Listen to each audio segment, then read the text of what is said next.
North Korea tension, U.S. armada was not sailing to Korean peninsula.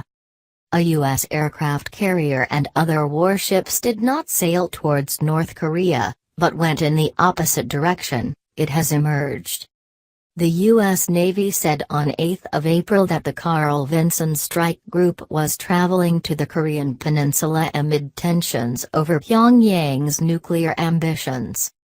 Last week President Trump said an armada was being sent. But the group was actually farther away over the weekend, moving through the Sunda Strait into the Indian Ocean.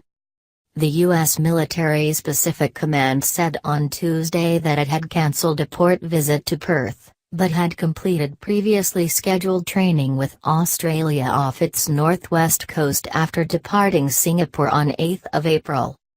The strike group was now proceeding to the Western Pacific as ordered. It is not clear whether the failure to arrive was a deliberate deception, perhaps designed to frighten North Korea's leader Kim Jong-un, a change of plan or simple miscommunication, the South Korea correspondent Stephen Evans says. Either way, U.S. Vice President Mike Pence was undeterred as he spoke aboard the USS Ronald Reagan, an aircraft carrier docked in Japan, during his tour of the region, vowing to defeat any attack and meet any use of conventional or nuclear weapons with an overwhelming and effective American response.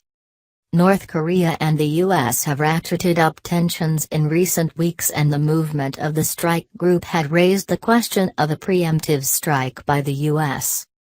On Wednesday, Mr. Pence described the country as the most dangerous and urgent threat to peace and security in the Asia-Pacific. His words came after the North held a show of military might in a parade over the weekend and tested another missile on Sunday, which blew up almost immediately after launch, the Pentagon said. Timeline of recent tensions. 8 April. The U.S. military orders a Navy strike group to move towards the Korean peninsula. 11 April, North Korea says it will defend itself by powerful force of arms.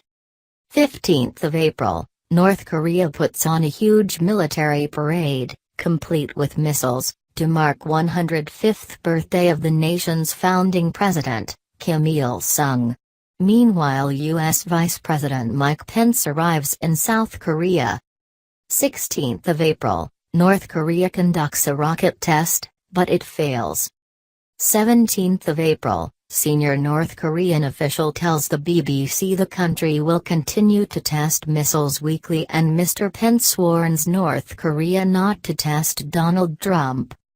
18 April. It emerges the U.S. Navy strike group was not heading towards North Korea when U.S. officials said it was. The U.S. also accused North Korea of trying to provoke something, with U.S. Defense Secretary James Mattis calling the test a reckless move on Tuesday. He said the U.S. was working closely with China to engage North Korea.